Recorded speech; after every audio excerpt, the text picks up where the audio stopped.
I want to welcome you back to the DeLo Show. I am your host, Ryan DeLozier.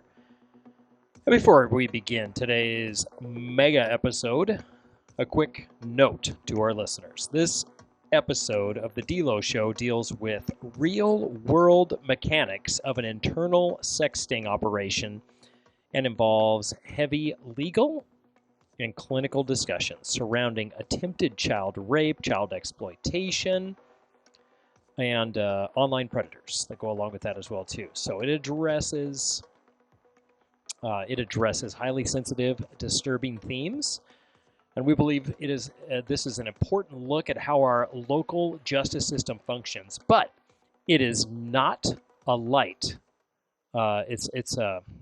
It's not a light listen. So please use discretion as we're going through this. So as we are moving on right here, I've got a session that I want to go over with us here for our next case that we're cracking open here. And what I want to do is I want to go back and I want to review the Operation Net Nanny sting that happened. So again, we're going to be covering those not murders. These are this was the Operation Net Nanny sting that happened back in 2019. I'm going to cover the whole thing, so stay tuned here.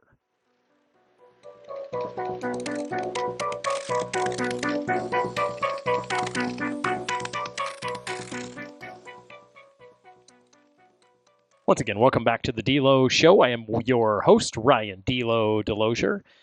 And if we look back through the annals of law enforcement in Washington state, certain operational names carry a heavy permanent ring. And in November of 2019, one of these names echoed loud and clear across Yakima County: Operation Net Nanny. It was a massive multi-agency sting launched by the Washington State Patrol Missing and Exploited Children's Task Force here in Yakima, alongside local police and Homeland Security investigations. The setup was simple, yet devastatingly effective. Undercover detectives logged onto classified and social sites, like Craigslist. They were posing as minors or parental figures looking for adult arrangements. When the trap snapped shut during the coordinated sweep, 16 men were pulled off of their digital ether and brought into the blinding light of the Yakima County courthouse. But what happens after the handcuffs click into place? Most true crime stories stop at their arrest video, but today we are opening the complete ledger. We are looking at the grueling, multi-year legal warfare that followed, cases that stretched across 5, 6, even 7 years. We'll see the suspects who took standard deals, the suspects who ran, and then the case that catastrophically collapsed, and the men who gambled against a jury and lost everything under the state's absolute heaviest hammer. As we go through this is going to be a complete breakdown of the Operation Net Nanny case.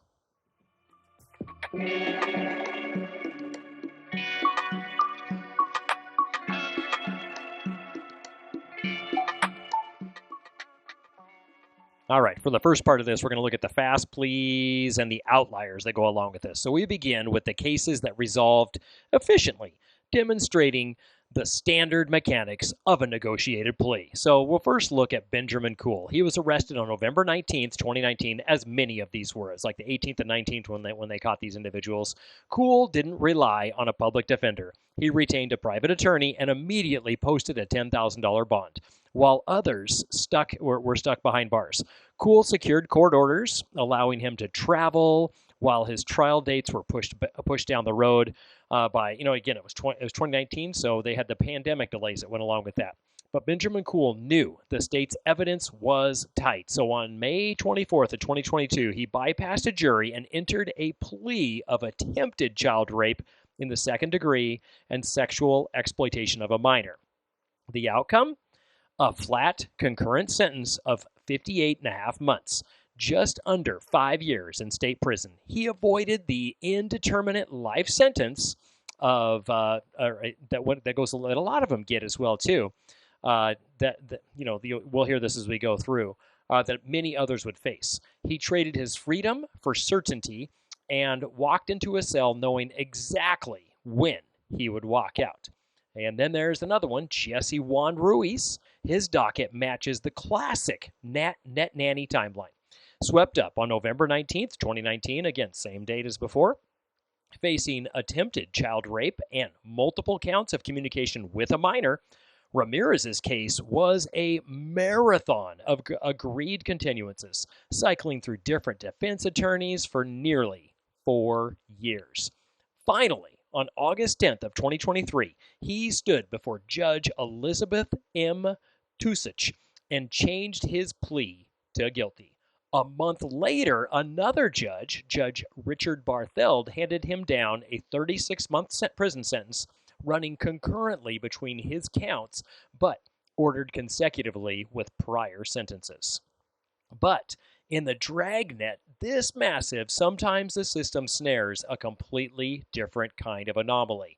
So then we have Fidel Austin Hudson III. When the media ran the head count of 16 targets caught in the Net Nanny sweep, Hudson's name was on the list.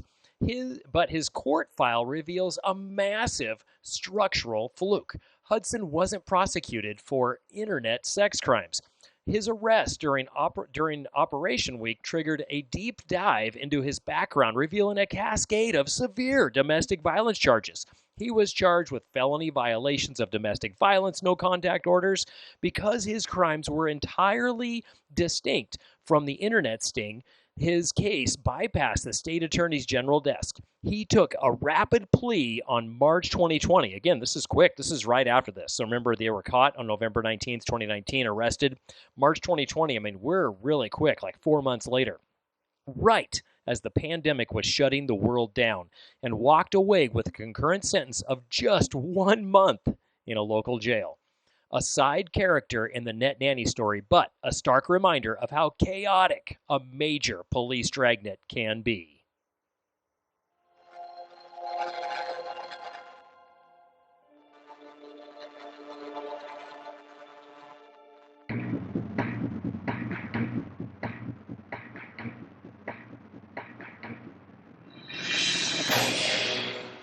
And then we have our second round of fugitives right here. Yes, indeed, these are fugitives. So, but what happens when the system loses its grip on a suspect entirely? Let's talk about Rakinder Singh Randhawa. Randhawa was hit with the core charges. He had attempted child rape and sexual exploitation. 2 days after his 2019 arrest, he posted a $10,000 bond and walked out on pretrial house arrest. For over 3 years, his team kicked the trial can down the road continuance. Then, in December of 2022, his defense attorney suddenly filed a motion to withdraw as counsel, a massive red flag in criminal defense. And on February 3rd, 2023, the court called a high-priority trial confirmation hearing. This guy's name's tough. Randhawa's chair was empty. He had vanished. Judge Bartheld immediately issued a bench warrant. But here is the ultimate hook. Randhawa is a frozen ghost in the machine. He has been an active fugitive for over 3 years. Yet, because felony charges have no statute of limitations once the indictment is filed, the Yakima County Prosecutor's Office has substituted counsel 3 separate times, most recently in February of 2025. They are playing the long game. The system is waiting like a spider in a web. The moment he gets a speeding ticket or tries to cross a border, that triggers the warrant. And while Randhawa chose to run, David Curry stayed put and witnessed a complete legal miracle. Curry was facing the absolute heaviest charges, attempted rape of a child in the first and second degree. He sat on the court's priority list for 2 long years. And then, on November 17th of 2021, the state abruptly pulled the plug. Judge Bartheld signed an order of dismissal without trial. For our listeners, a dismissal without prejudice means the state can technically refile if they find new evidence. But An abrupt collapse like this usually means a catastrophic evidentiary failure behind closed doors. Missing digital chat logs, a broken chain of custody on a hard drive, or an unavailable undercover detective. Whatever the flaw, the state realized they couldn't prove their case beyond a reasonable doubt, and David Curry walked out a completely free man.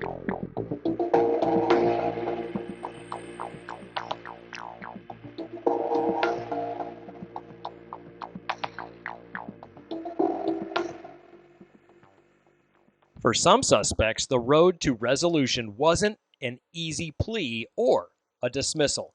It was absolute legal trench warfare. Take Christian Hernandez. His file is an exhausting 4.5-year chess match. He retained a private attorney who threw everything at the wall. In late 2022, they filed 4 separate motions to dismiss, forcing intense hearings over undercover video evidence. In June of 2023, they filed a rare, aggressive memorandum alleging entrapment, preparing to argue to a jury that the police had induced a crime. Hernandez was a logistical nightmare. He violated bail conditions repeatedly, watched his bonds skyrocket to $75,000, and he even skipped court in late 2023, forcing the sheriff to track him down. But the legal warfare played off by fighting the evidence for 54 months. His attorney sheared years off his potential sentence. When he finally pled guilty in May of 2024, he walked away with just a 17-month prison sentence. And then, there was Richie Hunter Robinson, whose case introduces a deeply clinical, tragic angle into the ledger. Just 2 weeks into his 2019 arrest, Robertson's public defender raised a flag regarding his mental capacity. The criminal case was immediately frozen, the wheels of justice ground to a halt as Robertson was shipped to Eastern State Hospital, Washington's high-security psychiatric facility, for intensive inpatient competency restoration. Over the next 3 years, his case was a volatile cycle of psychological collapse. He would be stabilized, found competent, and the state would prepare for trial. Then his mental status would crater again, striking the trial dates and sending him back to state psychologist. Exhausted by the 39-month logistical nightmare, the state ultimately settled the case in February of 2023 for just 3 months in a local jail, prioritizing mandatory sex offender registration over the high-stakes trial for a mental fragile defendant.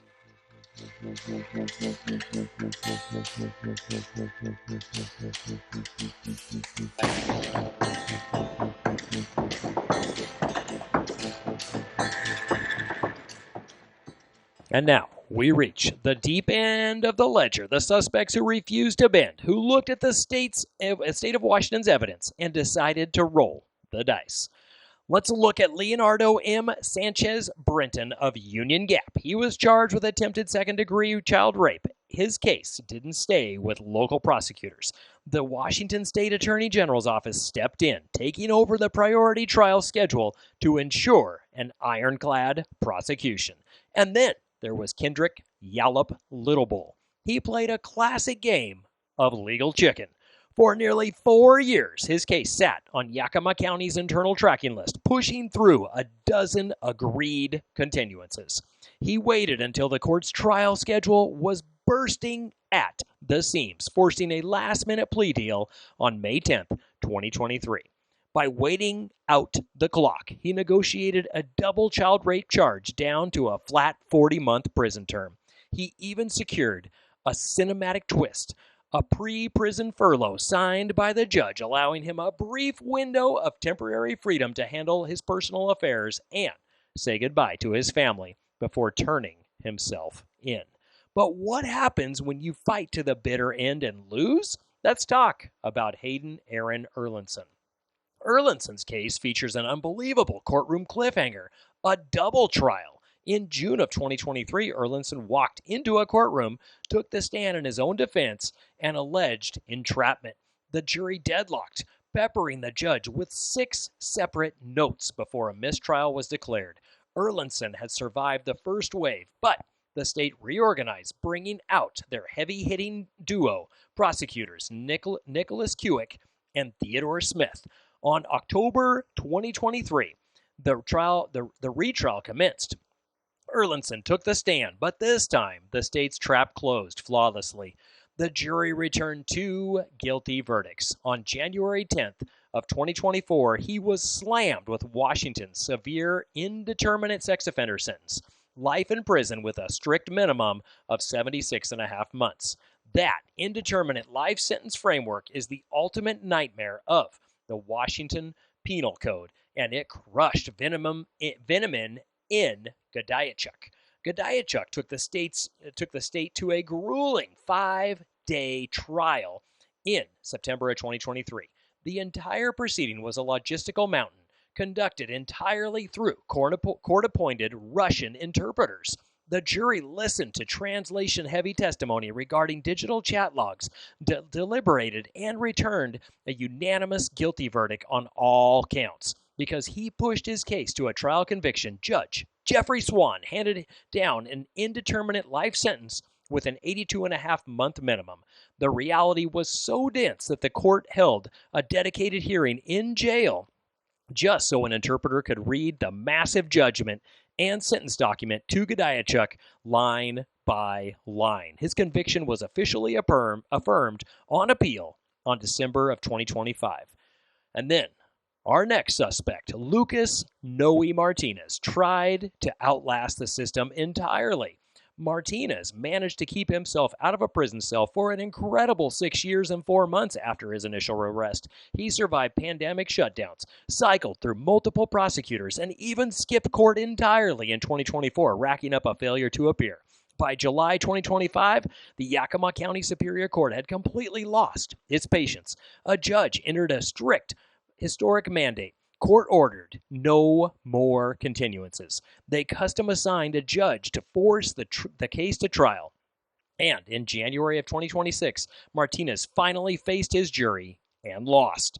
On March 25th of 2026, the system hammered him with a 90-month minimum stretch under the indeterminate life sentence framework, which brings us finally to the ultimate cautionary tale of the entire Net Nanny ledger. Frederick Walter Thompson. Yes, I mentioned him in our most recent episode.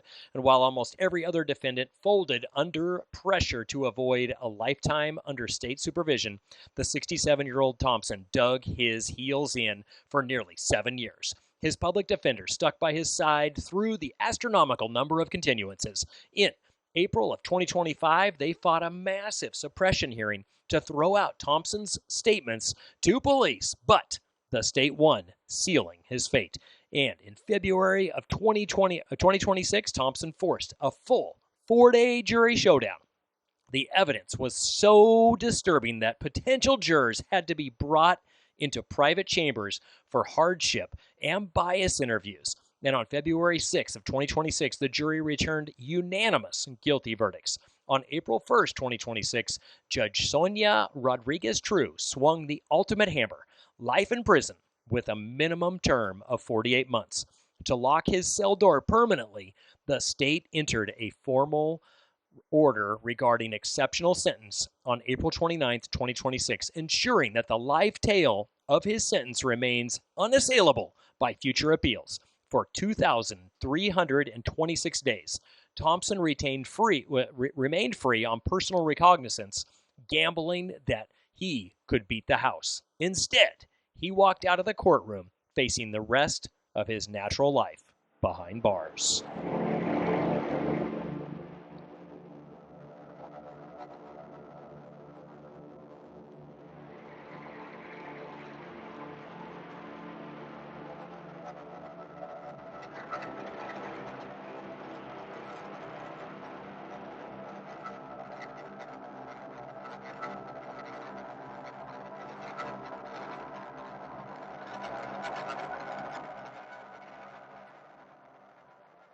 "16 men, one massive digital trap laid in the heart of Yakima." The ledger of Operation Net Nanny proves that the strength of the police sting is never uniform across the board. It's a spectrum stretching from an intermediate evidentiary collapse to an exhausting reality of a double trial, a 6-year delay, or a lifetime in a state penitentiary. The wheels of justice in Yakima County grind slowly, but when they finally catch up to you, they grind exceedingly fine. I want to thank you for listening to this wrap-up of the Net Nanny series. I wanted to go through and cover them all, and unless, what is that guy's name? Rankinhawa, unless he gets caught. Probably not going to be looking at too much more later.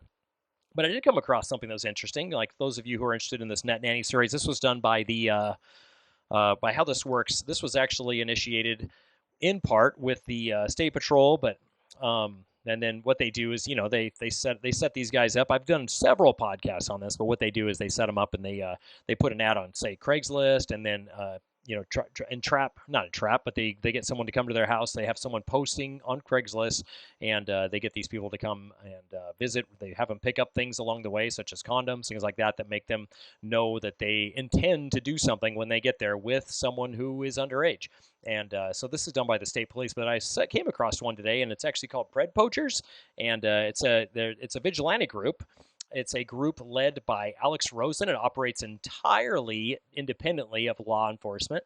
And so the police departments across the country, including the places where Rosen has been active, he's been active in places like recently in Boise. There was one that I saw, but Branson, Missouri is one that's listed here.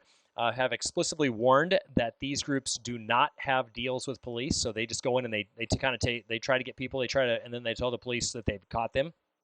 Authorities consistently state that independent groups often jeopardize legitimate investigations, and how this works is they're using methods that result in inadmissible evidence, meaning the predator may walk free. And this is similar to what happened with if you watched To Catch a Predator back in the day. It was similar to that as well too. The problem with those was that by the time I guess we could call they're the attacker, or they're not the accused. By the time they are arrested, they have the opportunity to be able to just go and delete and get rid of stuff and evidence and like that. So whereas when it's the SWAT team standing on the other side of the door, when they knock on the door, they can take them under arrest right there and see that they have all the stuff. So it creates these unnecessary risks to victims and to the public, and it tips off suspects of compromising active police stings. And so Alex Rosen himself, the guy who is the leader of this Pred Poachers, has faced legal trouble for trespassing and harassment while conducting these operations with police, and they often have to spend resources managing the chaotic situation. So any suggestion of a deal is likely a misunderstanding of how the official ICAC task force operates, and law enforcement professionals in Boise prioritize strict legal procedures to ensure that child predators are held accountable and that they have distance themselves from the tactics of these vigilante groups. Now, there was a case recently, so I'm wondering, like, what about the case in Boise? The case, there's a recent one in Boise if we take a look at that, I'm going to see if I can find that here, if we've got one recently, and just taking a look.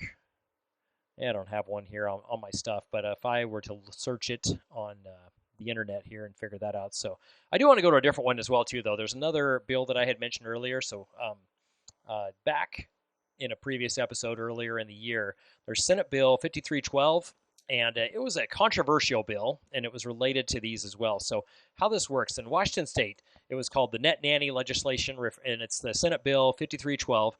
It was a controversial proposal regarding net nanny operations, which are undercover law enforcement internet stings, like I talked about, designed to apprehend adults soliciting fictitious minors. And so the bill, the primary sponsor was Senator Lisa Wellman, Democrat. So she's sponsoring a bill that would, this bill right here. The bill aimed to reduce the penalties and registration requirements for first-time offenders caught in these stings, so where no actual child was involved. So basically what she wanted to do was take away the lifetime custody that would be like the registration goes on. So it sought to reduce sex offender registration from a lifetime requirement to 5 years, to shorten community supervision to 3 years instead.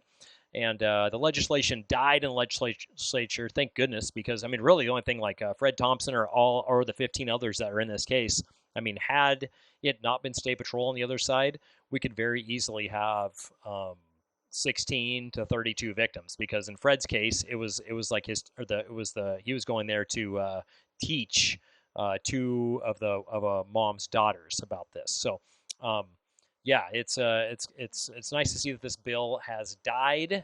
This is a recent one since my last update that went along with that as well too. So good to hear some of these things. Some things are where my state is going the correct way. I just feel like this side of the mountain sometimes doesn't exactly go the right way. And I don't know why we would have a bill that protects child predators, or even people who may even, it's their first time though. No, still, you're a child predator. It's still first time that you got caught. So there is data that goes along with that. I'll have to look that up at some point and figure out how many times these child molesters actually go and molest somebody before they're actually caught. So it's hard to believe that these 16, it was their first time. So yeah, so I just wanted to go over that. And final episode here of that Operation Net Nanny series. It's a good one. I hope you enjoyed it as I went through that, kind of covering the case here. Lots of details, lots of information on it, and it's a good little wrap up to it. So probably be moving on to some other things later on, and I'm just glad that if you stuck around, just remember to do all those podcast things where you like, subscribe, follow, tell your friends, tell your family, tell everyone. I think I try to put out some good material here for you when I have some time, and I'll be trying to do that here in the next week. Try to get a few other things coming up. We've got a few cases coming up that I'm interested in, such as the Teddy Lee Craven case, to see where he's at. That's 3 years. We're almost, well, he's over 2 years now into that case. And then I am interested in the Kylie Rose Toll. I saw that one got continued again down the road, and she's got some mental issues that I think are probably going to keep that one continuing, get that one kicked down the road. So we're probably not going to see that one this summer, but I'll go through a few other ones that I've been covering with you, and there's always stuff going on here in Yakima. I know I covered the Fever in the Heart, Morris Blakenbaker, and Gabby, the Glenn Moore murder case that happened, and that's from 1975 going back. I'm actually reading that book right now. It's called The Fever in the Heart by Ann Rule. It's a pretty good one, so some good information right there. There's always stuff going on here in Yakima that I can fill you in on. If you want to hear anything, you want me to deep dive into anything else, just let me know. Hit me up on the socials. You can like, subscribe, follow, send me a message, and let me know what you think, and I appreciate you listening. Thank you.